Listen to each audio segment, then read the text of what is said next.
13. Thank you all for coming out for this important conversation that we're having tonight. Tonight we're just going to be talking about sex, and we're going to be talking about pleasure. We're going to be talking about how you have fun and how we can do all these things without having to worry about the big fear that we're hearing a lot in the community right now, and taking a lot of that fear away with facts. Because as you see here, this thing says facts over fear. Because what we want to do is make sure you get the right information when we're talking about. Really, we're going to talk about MPV tonight, formerly known as monkeypox. Now, the reason that we're going to be using the word MPV, of course, is that other term is also rooted in some words that have been harmful to people of the African diaspora, especially African Americans. So MPV, just a little bit about it.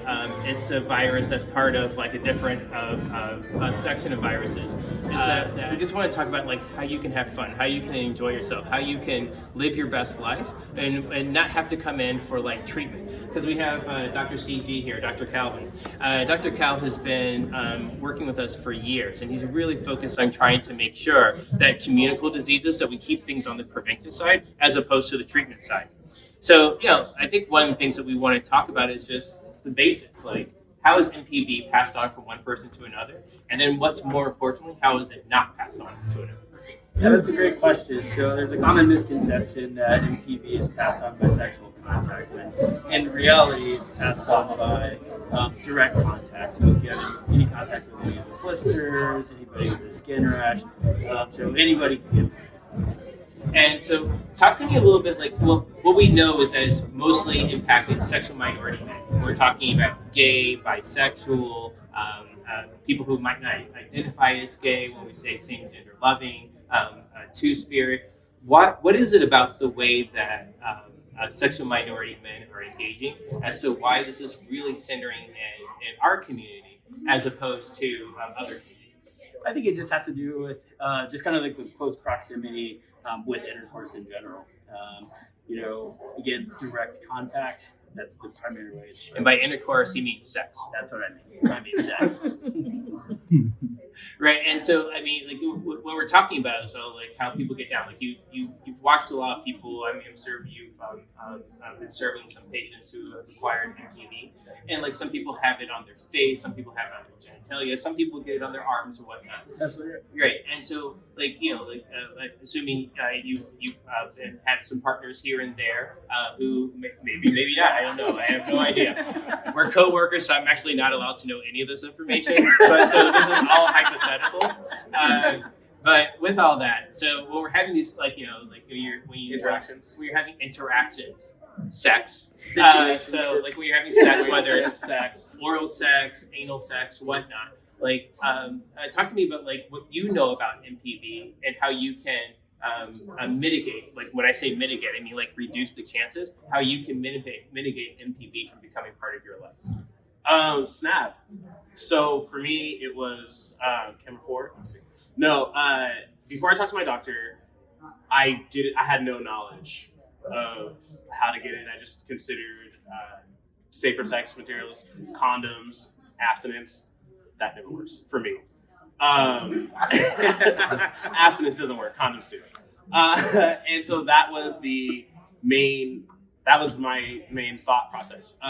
My doctor, who's not Calvinist, but or CG, excuse me, edit that, told me you can get it through vigorous contact, vigorous continued contact, and that's what I was taught, or that's what was shared with me. Since then, I pretty much have just ran with that information, and that's just what I know, which during this conversation brought up some other questions about if you can get it internally. Yeah. And how, would you, if one of the lesions, if you say got it within your rectum or within your ass, and can those blister? Can that membrane in there blister? Yeah, I think one of the things that you always hear, I'll give a story. So we're always in these conversations speaking with the community about MPV. And there was one person who was an MPV survivor, someone who had acquired MPV and eventually got better, right? And they were also a bone cancer survivor. Now, Dr. CG will tell you bone cancer is one of the most painful cancers out there. Yeah, it absolutely is. Yeah, and this individual said bone cancer had nothing compared to what MPV was like when he had it in his anus. There are individuals who were not allowing themselves to have a bowel movement, not willing to take a shit for like 3 or 4 days because the pain was so intense that they're like, I just rather not do that. And so, like, you know, like when you're thinking about how you're supporting individuals who, well, like, let's take a step back. Without like naming names, of course, because we want to make sure privacy is so important in the healthcare field. But speak to me about like where you have seen MPV and like what did your patients tell you about like were they in pain? Was it just discomfort? What are some of the symptoms? Because we haven't even spoken about that. Like, what are the symptoms for MPV? Yeah, so the most characteristic symptom of MPV is the classic rash, but the rash can have different forms, so it's pretty tough to, kind of look at a rash and just say, oh, hey, this is MPV. That's why it requires some testing to figure out, because beforehand they'll just call it probable MPV, and then when you have the laboratory testing, it's confirmatory. So symptoms you want to look out for is the development of a rash. Sometimes you'll have fever, you'll have muscle aches, sometimes you can have chills. But as you mentioned, when you have the rash, it can be incredibly painful, sometimes requiring high-intensity pain medications like opioids to kind of help bring that pain response down. So I've had some friends who've had monkeypox. I've seen a couple of patients with MPV. And that's probably the characteristic thing that I say is the pain aspect of it is kind of like the most tragic thing. And how long do people normally have rashes? How long are they in pain? Yeah, so the pain can usually last a couple weeks. The rash can last up to 21 days. So, just to kind of get a little bit technical, once you have an exposure, the incubation period, which means the period where the virus can replicate in the body, it usually is between 5 and 21 days. And then after contracting, about 1 to 3 days afterwards, you can have this something called prodrome, where it's like you're starting to have some symptoms, but you're not having any expression of outward, disease or outward virus. And then directly after that, then you start getting some of the fevers, you get the rash, and all of those sort of things. So let's just talk reality. So it's Thursday. I'm living with MPV here now. We have sex. And so you're saying on Thursday that I might start having symptoms like on next Tuesday. Well, it could be. So it could be as early as that, or it could be as late as a couple weeks afterwards. So it could take a couple weeks for that virus to replicate in the body. And so let's say that like you and I get down, and then Jarrell and I get down. So then let's say there was like a 5-day period. I don't have any symptoms. Can I pass it on to Jarrell before I'm aware that I have it? That's a great question. So the way that you pass it on is being in direct contact with one of the lesions or one of the components of the rash. So whether it be, like you had mentioned, it's kind of like the vigorous contact. Sometimes you get some blistering. So if you had contact with kind of the fluid, that's how it generally passes. It's not predominantly respiratory or anything along those lines. So usually it's the direct contact. Can I get a clarifying question? Sure. So, are you saying that somebody has it on their arm, right? Let's say they plastic wrap their arm. We don't touch that arm. We get down. That arm stayed completely out of the way. Like, say it's, all over here. And... Get in abundance now. Are we... Right, now we're getting into the weeds. That'd be pretty awkward, by the way. But, yeah. We're talented. You can just bind it. We know a few rough things. Anyway, I'll top it. Yeah, so if I don't come in, I'm topping. I don't come into contact with this person's arm. Am I good? Yeah, so there's a very, very low likelihood. So there's always like a small potential chance that things will happen. But for the most part, if you don't have direct contact with the lesion, it's a very low likelihood. Wow. So now what we're doing here today, we have an MPV vaccine clinic happening right now, just over there. So what happens is that you come in, and it's a two-part series, right? That's right. And so meaning that you come in, you get your vaccine today, and then 28 days, give or take, approximately 4 weeks later, you come back for the second. Now, like, does this vaccine work? What do we know about the vaccine? Is it just like we're hoping is a hope and a prayer, or has there been any sort of studies done to show that this is actually going to help? Yeah, that's a great question because there's been a lot of studies. So you might have read or seen. So the MPV is a special class of virus. It's called. It's like an orthopox virus, and it's very similar to smallpox, which used to be something that was pretty rampant, in the world. It was eradicated in the 1970s. We have well-known vaccines like the smallpox vaccine that's been shown and proven to be effective. There have been a number of studies that have shown that MPV vaccine is effective as well. Now, there's something else that I saw that was really strange. I saw some people getting shots behind their arm, and I saw some other people getting their shot right here on their forearm. What is that about? So a lot of that is about because there's a limited supply. I'm trying to kind of make the doses more effective. So when you inject subcutaneously, it requires a the one over here is subcutaneous. Yeah, that's correct. Okay. Versus if it's back like in the muscle area. Okay, all right. But do they both work no matter which way I get it? Yeah. So both of them have been shown to be effective. Okay, that's really great. Have you gotten your vaccine? Wow. Oh wow! And like, what happened after you got your vaccine? Not in your personal life. What happened with your arm? Sorry, I wasn't being clear. Sorry about that. Oh, good point there. It's 2 weeks after the second vaccine that you have the protective factors for it. That's a very important part. Thank you for that. Yeah. Okay, so tell us what happened. Oh no, it itched. Like she itched like a motherfucker. Like that was about it though. But Itching? Itching was my main problem. Like my itching lasted for probably about a week and a half, I think. And then I'm yeah. So have you ever had a mosquito bite? So I've had I'm originally from St. Louis. Mosquito bites were part of my life. Right. Show me state. Right. So you show me. Right. You show me your mosquito bite. Like it was essentially like having a bad mosquito bite. And so like I had the same thing. And yeah, it just felt like a mosquito bite. So if you've ever been able to survive a mosquito bite, chances are you can survive MPV.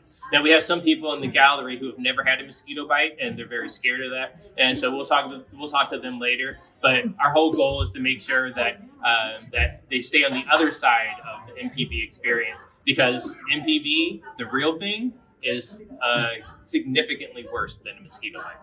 This is correct. And, one of the things you can do to help prevent against that side effect of the itching is you can use one of your run-of-the-mill anti-itching medications. Oh, yeah. Like Benadryl, any of those sorts of things. No, I was just, let me be clear.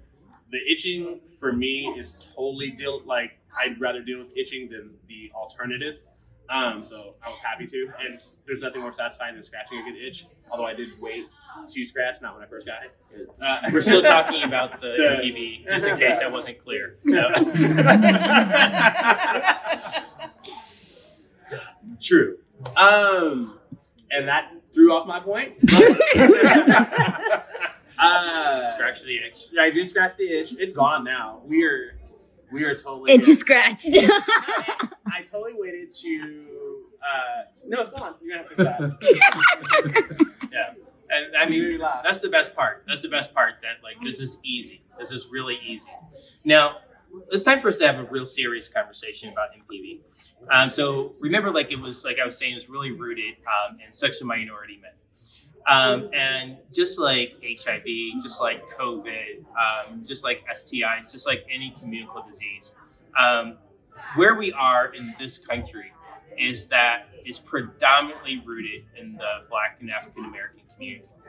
There's one period it was Black and Latinx individuals were highly impacted, but now around 50 to 60% of people who are being diagnosed today are Black. Now, I would love to hear from the two of you why you think that is. Like, I have my ideas, I'm happy to share those, but I would love to hear, like, from you. Both of you are Black queer men. And so talk to me about, like, you're gay. Black gay men, so sorry. Same gender loving, gay, bisexual, all the things. Only one of them, just one of them. So I'm sorry. But I like saying gender loving. okay, SGL. So, but in all seriousness, like you work in the HIV field. You're an infectious disease physician, and we've been looking at disparities forever. Tell me from your perspective why that is. So let's start with you. Oh, I think some of it's just like misinformation, old wives' tales, like trust of family, distrust of government, distrust of fear of doctors a little bit. We don't really discuss openly within our culture like ailments. My father takes so many vitamins, and I'm like, bro, what are you taking? Is it hereditary? He's like, bro, don't ask me about that.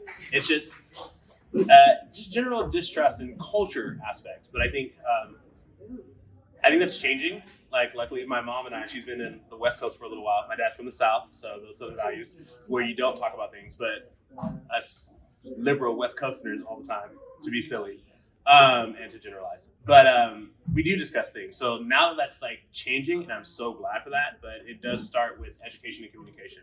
Just two things that we're not, being a people of color, amped to do. Cool. And then I know you said I was infectious disease, so I am family medicine, so I do primary care. So I want to make sure we correct that. Family medicine for the win. All right. So again, I think a lot of this is due to like a couple things. So one, a lot of it is still lingering from some of the Tuskegee experiments that happened, where a lot of experiments, with the syphilis and having treatments, and people of color, African Americans, were not given the treatment. So there's kind of quick reminder. So he's speaking about the public health study of untreated syphilis in the Negro male, and it ended in 1972, which is during the lifetime of many people who might be watching this, or maybe their parents. This is something that went on for 40 or 50 years, where it wasn't experimentation, as in like we're giving you something that might hurt you. It was the opposite. It was not having access to treatment that they knew worked. Syphilis is like, an STI, is a sexually transmitted infection. They learned very early in the study that penicillin can help treat syphilis. But they wanted to see, the researchers wanted to see what would happen if they didn't treat it.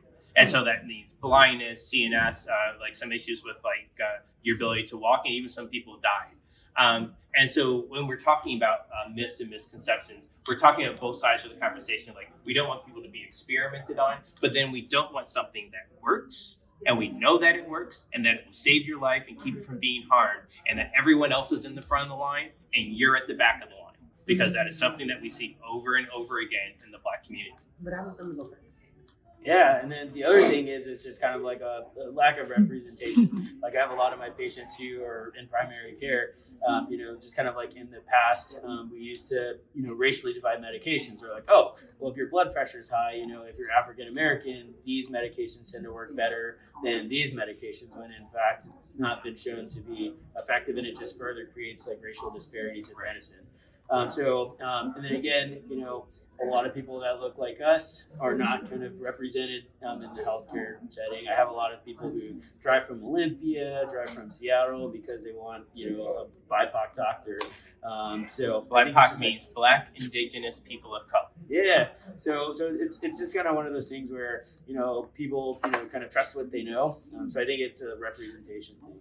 Yeah, I hear over and over again how important it is. Like, people trust individuals who reflect who they are physically, and reflect their values, and reflect their experiences. For you being a Black, gay, same gender loving individual, having individuals who, the people who come to you, who know that you are like them, who you look like them and you love like them, that they're going to be more apt to listen. And so, like, my part of that conversation is always, if we're the last to get something, that means it's going to really fester in our community.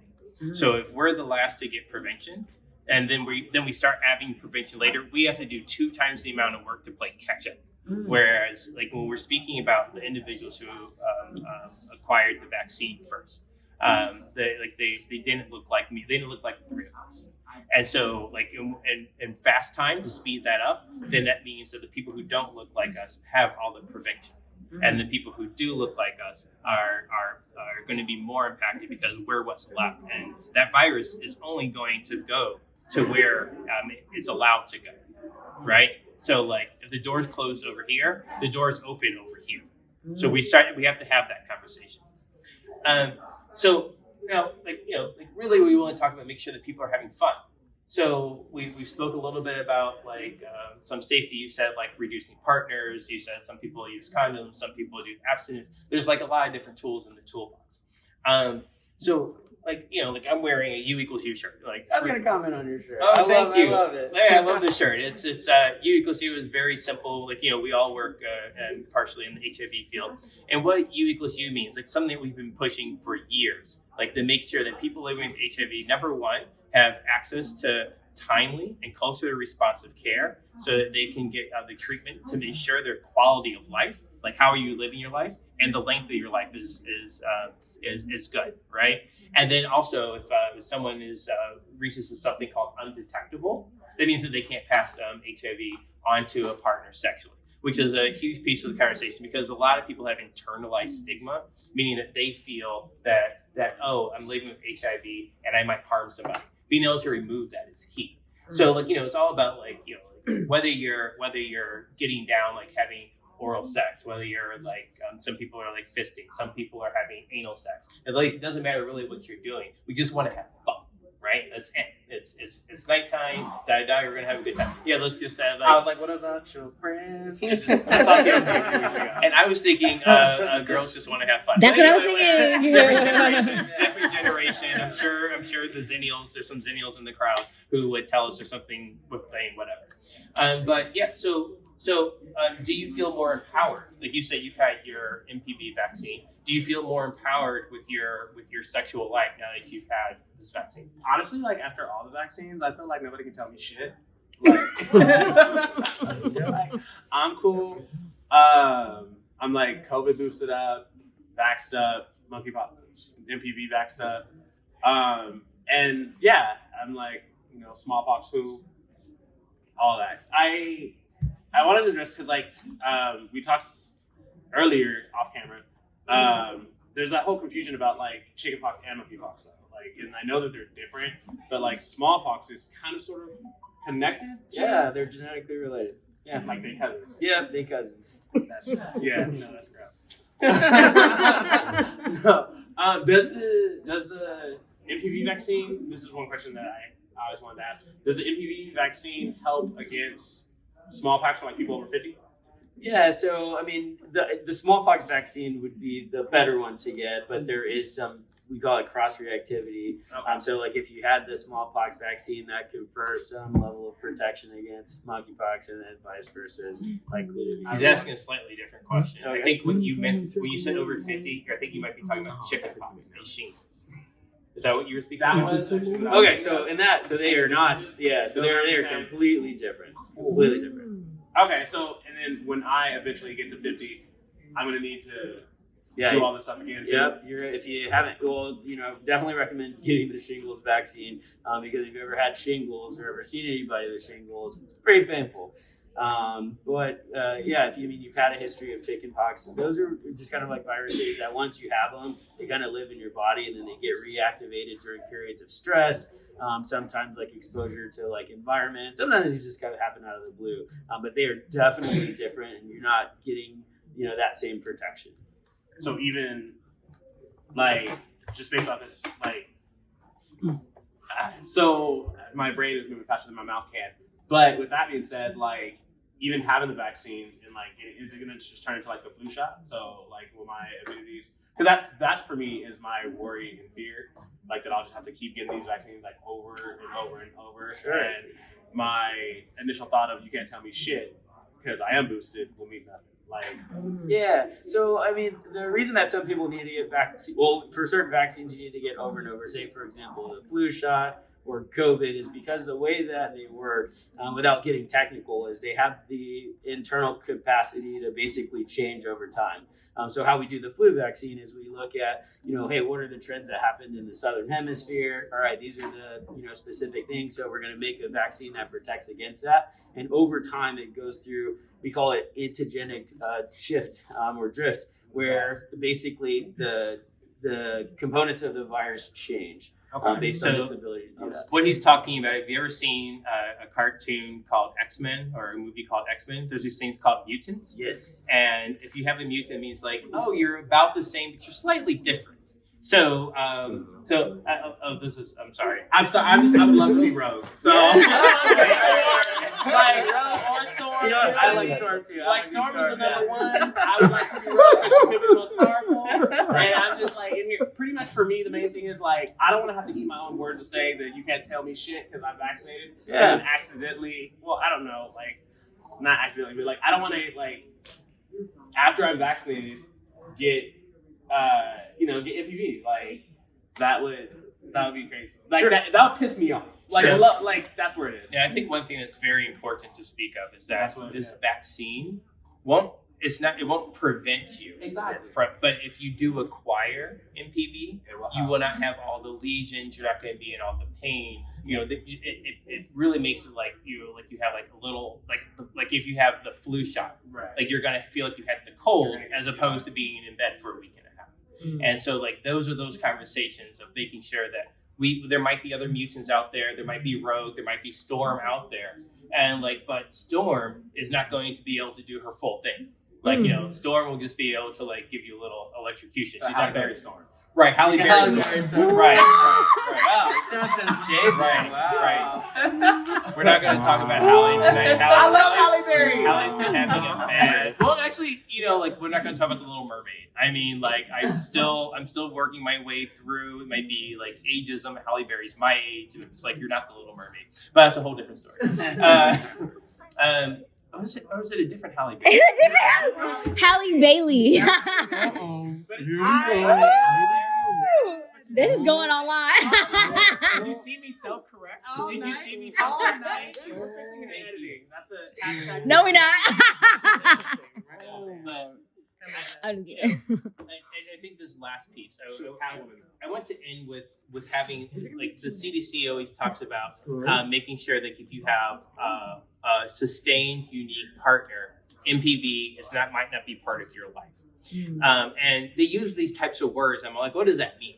So, Dr. Person, when I say a sustained, unique partner, what does that mean, and what does that not mean? To like when it means like, oh, should I rush to get a vaccine, or can I wait till?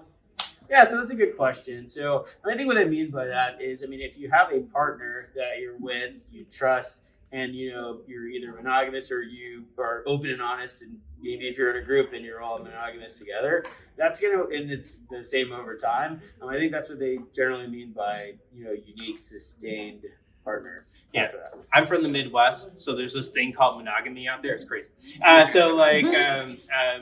think when we're having that, when you have like one person over a long time period where their health status is less of an issue. But I'm semi-single. You're semi-single. I know nothing about you. You're single and mingle. Like, no rings, no Can you rings. define semi-single? Hmm? Can you define semi-single? Do you have a sustained, unique partner? Do I have a sustained? I mean, a few. Okay, so that would be enough. Unique. So I know unique is a singing word, but yeah, I'm singular though. Yeah, singular. Yeah, Singular. I do believe in monogamy, but like, we're not in that right now. we're not. No. Right, and so you might have one partner like There's tonight. there's irons in the fire. Right, and so with multiple irons, those other irons might have other irons themselves. Yeah. Right, and so that's what we're talking about. Because we work with PCAF. He supports PCAF, and it's the premier HIV service organization in the South Puget Sound, focused on really trying to bring down the impact of HIV in communities that have been historically excluded from a lot of the better outcomes that are available to other communities. We want to wrap up and just say thank you all for listening. We want to make sure that you get out, you have fun, you do what you want to do. You go out, you single, you mingle, you do whatever you got to do. But we want to keep you safe and healthy. So thank you again, and we'll see you out in the streets. Is there? Get Can tested. you do like a queue? Like, can I have a queue? Oh, you got some Q I and A. do. We love Q and A. Okay. Who are you? Okay. What's your name? My name is Michelle Lemons. Oh, wow. She, her pronouns. Thank you. And I think my question that came up for me is if you're a pregnant person Mhm. and you get the MPV vaccine, how does that impact your baby? Yes, that's a good question. So a lot of the antibodies or the special things that help protect you against viruses, they get transferred through the placenta. So the baby acquires immunity that way. Okay, Really? so Yeah. similar with the COVID vaccine. Yes. Right. You'll be better off. The fetus will be better off with that. And so remember, this vaccine is not new. So just like Dr. Cal said, MPV has been around since 1970. This is meaning it's over 50 years old. Okay. So and we've had effective vaccines since the 80s. Okay. So we know full on that this is only going to help and not hurt a fetus, a pregnant person, and eventually, hopefully, a baby. Okay, one more question. Sorry, follow up. If a pregnant person acquired MPV, how does that impact the baby? So that's a good question. So it depends on where the locations are, similar to kind of like your herpes infection. So like if there's an active infection, that's one of the reasons why you would say, all right, we can't do like a vaginal delivery, and then we have to do a C-section. So it depends where the rash is, if it's active versus not active, and that would just kind of help the delivering doctor determine whether or not, all right, can we successfully do this vaginally, or do we have to do this through C-section? Third Thank you. part. If mother has MPV on her leg, can she breastfeed? So breastfeeding, you should be able to do that. Thank you. Yeah. Another question. Right here. Sorry.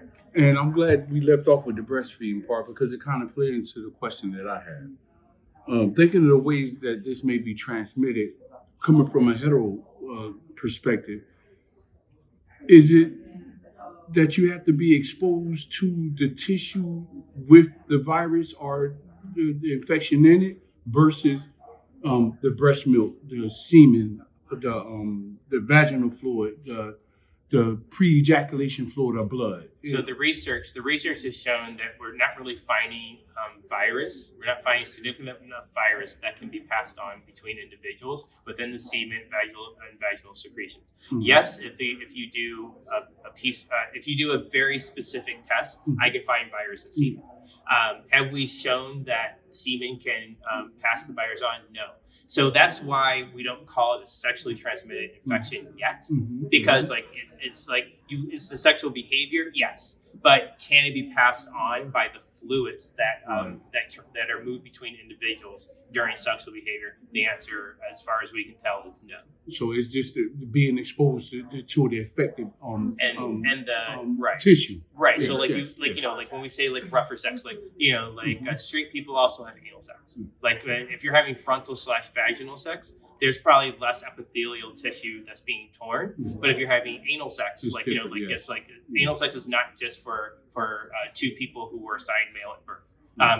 You can be assigned male at birth and assigned female at birth and still having anal sex. And so those are those pieces. Like everyone's going to have fun, everyone's going to get down, but like having a good sense of like where risk is. Like we don't talk about statistics, and we're not going to talk about statistics today. We just say it's less. Right. And I respect that. I wanted to know the risk of exposure through the different ways. For penile vaginal sex. Right. Thank you. Yes. Hey, that's a great question. So generally, you can either have a rash that can happen anywhere that you had contact. You can get a fever. Sometimes you can get some muscle aches. Sometimes you can feel really chilled or cold. And those are the common symptoms for MPV. Thank you for asking. That was a great question. Okay, I have a follow-up. Sorry. What is the most of those symptoms, excluding the rash, to me sound like the flu. So as we go into the fall and we see the flu kind of ramp up in the fall time, what is the suggestion for prevention other than the vaccine for both? Like, how do you protect yourself? I guess? Yeah, so that's a good question. So a lot of it has to do with just kind of like, good hand hygiene, just making sure that, like if you're feeling sick, staying isolated. If you're having any kind of symptoms, try not to have any, close direct contact with others. I think those are the best ways to prevent anything from happening, because you're absolutely right. You can have, fever, chills, muscle aches, and, that could be the flu, it could be the common cold, it could be COVID, it could be any of these things. So. Thank you. And we know, like, remember with COVID, like people can stay home and they can still get paid on their job. Right. We don't have that with MPV. Now, one of the pieces that we always have a conversation with individuals who are living with MPV is like, well, there's certain things you can do. You don't need to isolate. If it's impossible for you to isolate, you still need to go to work. You still need to go do this, that, and the other. That sustained contact. Remember what we were saying, like the tearing of epithelial tissue, right? Like you need to have some really hard contact with someone. So like if you are covering up your lesions, and you're not having sex with your coworkers, then you're good. And like just a general rule, don't have sex with your coworkers, just a thing. But like, so those are things like, it's the reality of, reality of where we are, and making sure that people know that MPV does not mean you can, like a lot of people can't be inside their house for a month. Because as Dr. Cal was saying, you might have the lesions for weeks, which means you can pass it on for weeks. So wear your long sleeve shirt, cover up your lesions, do what you have to do, but just avoid having that strong contact with someone, because it's not from shaking hands, it's from a more intense exposure. Yeah. I'm sorry, last one. Yeah, but just to kind of follow up on that beforehand. And if you don't feel well, I encourage you to go see your healthcare provider, because a lot of people think, the MPV rash is just a characteristic rash, but it can look like anything. So I think it's really important to, if you're having certain symptoms, go see your healthcare provider, because if, testing's needed, then they can do testing to confirm it. So I think that part's really important too. Okay, I'm sorry. I'm a question person, but this is my last one. Mm-hmm. So if I'm someone who's acquired MPV, I've gone through the process, my rash and lesions have gone away. Am I likely to get MPV again? That's a good question. So it's not impossible for you to get it again, but your body has natural proteins that will help fight off the infection. Same thing, if you have the natural antibodies to it, and if you're exposed and for whatever reason your body's natural fighting ability is unable to prevent it from kind of invading your body systems, then you would likely have a milder form of it. Yeah, it's about from what the data is shared from us is that individuals who received their smallpox vaccine, a similar vaccine, up to 30 years ago, that's highly protective. So very similar. So if you're a younger person, you got the varicella vaccine. It's varicella instead of chickenpox. If you're an older person like me, you got chickenpox. And so what does that mean? That we were thinking about why do people get their booster when they're 50, even though they had the virus when they were 5? Mm-hmm. Because some people can acquire it again around 40 to 50 years later.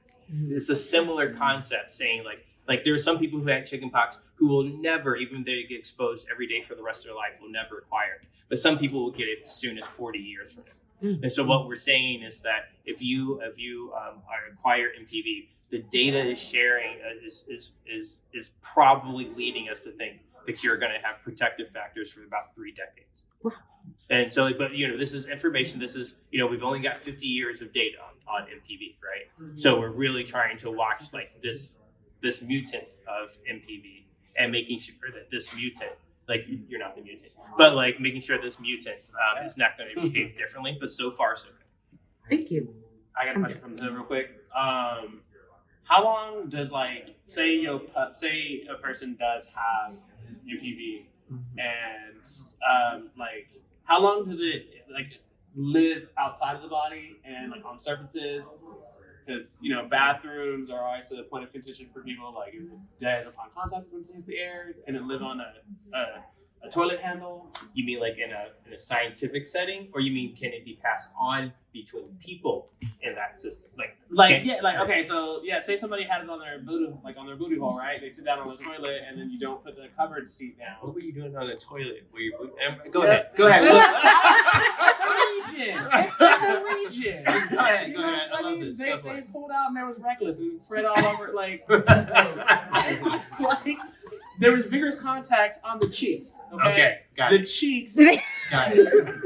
Got it. The cheeks are now. They have the lesion pops. They put the little toilet seat cover down, but like it leaked through. I love this. I love medical situation. Right. It was a rough night. You had to you're at Walmart or something. Like you really had to go. There's fluid. There's fluid now on the Walmart seat. Somebody else is having a situation of their own. So Yes. you sat down. Yes. The next person who comes to the bathroom. Yes. Is it technically possible, and is it realistically possible? Are you asking about those two questions? That is the question. Yes. Like how long does it live on surfaces? What is it? Yes, I don't know exactly how long it lived on services. I would have to get back to you on that. So I'm not sure for that question. But, is it possible? Yes, anything is possible. But usually it's not likely, just kind of given you generally need to be like in contact for a prolonged period of time and then just contact with the fluid, etc.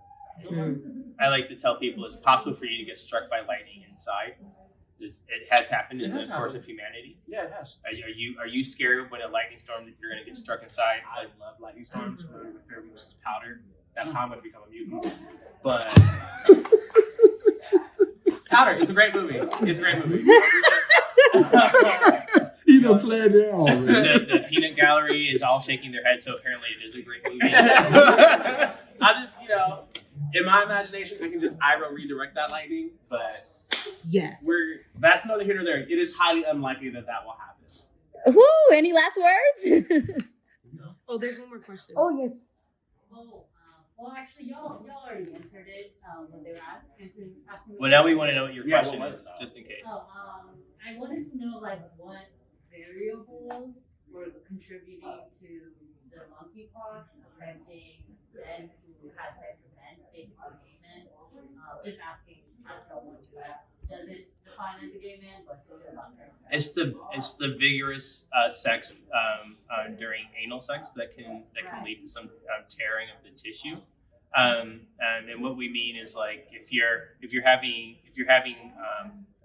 the type of friction that can lead to skin abrasions or something like that. That is very helpful for MPV to go from one person to another. Yeah, and so that's where the frontal versus the rear sex is a difference. right. Go for it. We would definitely want to hear your question. So how can we tell the difference between the symptoms?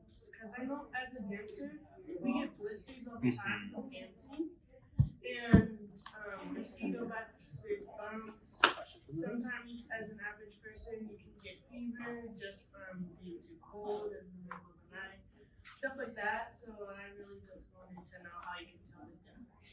Yeah, it's really difficult to do that. Even the special skin doctors called a dermatologist, they even have a hard time just being able to identify the rash. But it's really important that if you're all right, I have this rash, I don't remember getting bit by a mosquito or any of those sorts of things, but I'm having all these other symptoms, to go visit your healthcare provider, because when you go visit your healthcare provider, they can do specific testing to either confirm or rule out whether MPV is something that's going on with you. Does that make sense? Thank you.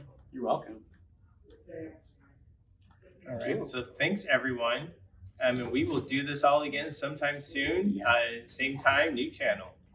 Yay!